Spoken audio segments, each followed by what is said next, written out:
So in my last video reading YouTubers mangas, I asked at the end of the video if you wanted a more in-depth analysis slash review of this series, and I had one person say that he did. So I'm here to appease my viewers, or my viewer, and we're gonna start with Dog Ningen, also known as Dog Nigga. Let's show you. So if you haven't watched my first video, I do recommend going to do that, but there's no need. This video is going to be a full-on Dog Ningen review, including volume 1, which I reviewed in that video. I did review Meat Cannon's and Corey Kenshin's mangas as well, so if that interests you, you can go check that out. With that being said, I'm going to give a little backstory on the first volume before we get into my thoughts of the volume after the second read. We're introduced to Dog Ningen with a backstory of how he came to be, and that's from a drunken old man raping a dog, and that dog dies and ends up giving birth to our MC, Dog Ningen. I know what you're thinking. What a completely normal backstory for a character to have. But it gets even more normal. The gist of the story is that he wants to take revenge on his father. What's the best way to do that? Well, return the favor, of course.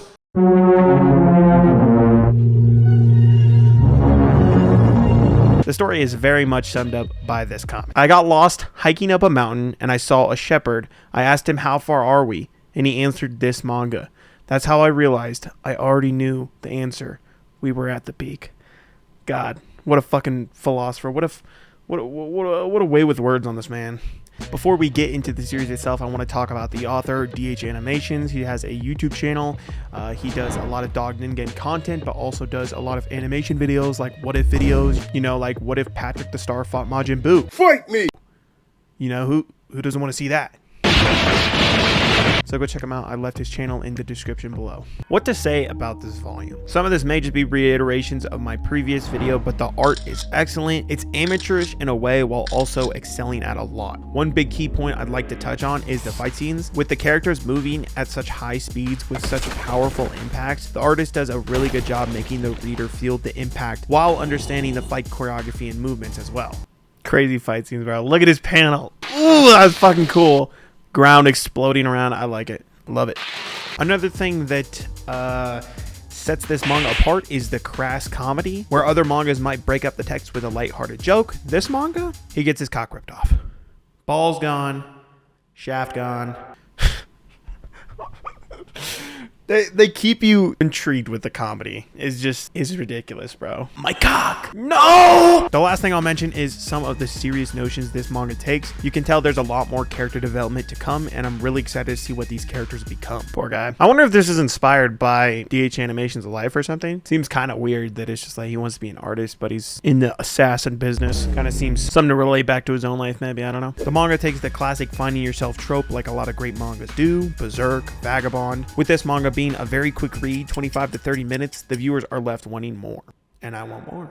So let's read the next volume. The start of this volume was wild. I don't know what the fuck was going on. Hey, yo, what the hell?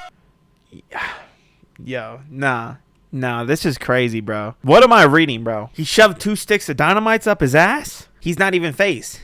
He's not even phased that he pulled 2 sticks of dynamite out of his ass crack, yo. Did he just shoot the fuse to light it? The Chihuahua, what? We're introduced to Mr. School Shooter, as well as who I like to call Vaginal Vortex Black Hole Pussy Girl. Pretty fire lineup here. I'm excited to see what the next villain is. I still, after reading the whole volume, have no clue why Cat Bitch is after a T-Rex, but that's happening, as well as another plot line with Dog Ningen where he's fighting a school shooter. But don't mistake him for having compassion for them kids. Fuck them kids. I don't even go to school. So overall, zero idea what's going on in this volume, but we do get introduced to 2 new villains, which is cool. We get to learn all sorts of new cool things about them, like their awesome powers.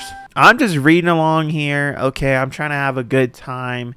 And they pull out, she manipulates the sex-derived energy stored within her pussy to create a vaginal vortex. What the fuck am I reading? We also get introduced to these 3 dogs. Ain't nobody fucking with Peanut. We see that Dog Ningen can summon dogs from the surrounding area and give them a portion of his power, which I actually think is pretty cool. Right at the end of the volume, Dog Ningen gets confronted by Cat Bitch, so that should be super interesting in volume 3. In this volume, we get almost the entire book as pure fighting mayhem, which is great, with volume 2 being a little more story driven. Not to say this book didn't have story though. We get to see Cat Bitch's backstory. After putting a backstory to the face, I'm not going to be like the rest of the people in this story, calling her cat bitch. With such a sad and heartfelt backstory. I was created when a lonely woman let a group of cats run a train on her over 1,000 times? That's too much detail, man. That's too much detail. I should have like 9,000 lives. She will now be known by her real name, Trish. Also calling Dog Ningen by his real name, Rex. Anyways, now that that's out of the way, I wanted to mention the professionalism in this book. And I know that's kind of crazy to say, this being Dog Ningen and all. Your cock is wide open. Yo, what?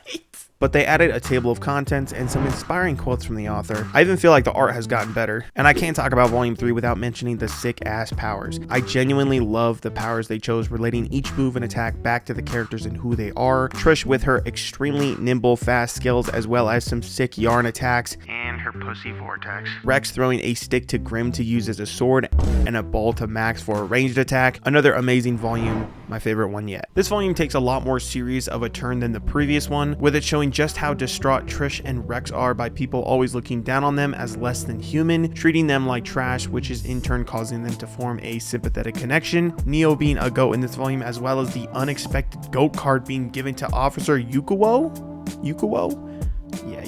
with a good cop bad cop situation going on between them, one racist cop and one justice center cop that demands an apology for this wild shit. Lord. Take those monkey cocks out of your mouth. Holy shit.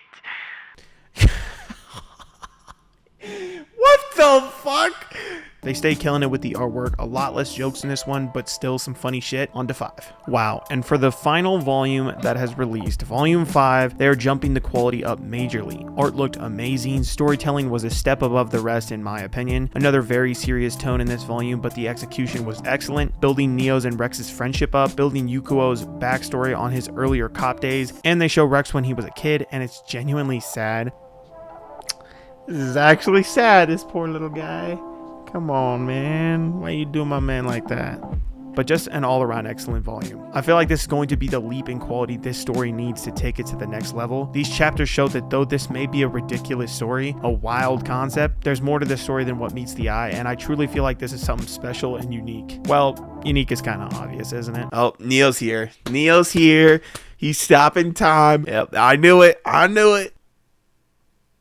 What? Fuck! You know, I had to show my support, so I bought all the volumes. They had a sweet discount code I couldn't pass up on. Alright, here we go. We got a little raw voiceover action going on. This is what they look like on the shelf. You can see volume 1, the uncensored and censored version, have different spines there, which is kind of interesting. I had one person bitching in my comment section that I didn't have the uncensored version. So, here we go. We got the uncensored version. This is the censored version that I ordered off of Amazon, which it doesn't look that bad there, but like it was warped and all fucked up, and I'm like, I don't know. I would kind of just recommend ordering from their website. It did look like it came in like a brick of cocaine. Like I thought I got shipped a brick of cocaine, but it was just Dog Ningen, which, you know, kind of fits the series, to be honest. But yeah, here's the covers front to back. They look great. Front to back.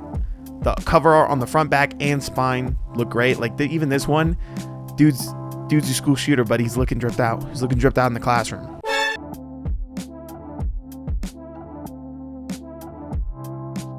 And then this is the spines, all black spines, which is pretty cool.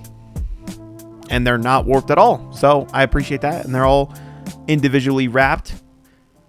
And that's it for the video, guys. I appreciate it. If you guys made it to the end, you guys are some real ones. Check out my other videos if you want. If not, you know, that's cool. If you guys want a part 2 to this, let me know. In case you didn't realize, this is only half the story. There's another 31 chapters available to read. So if you want a part 2, let me know. Hit the subscribe button. I always love to chat and have conversations down in the comment section as well. So feel free to hop down there. I'll see you guys later. Peace out.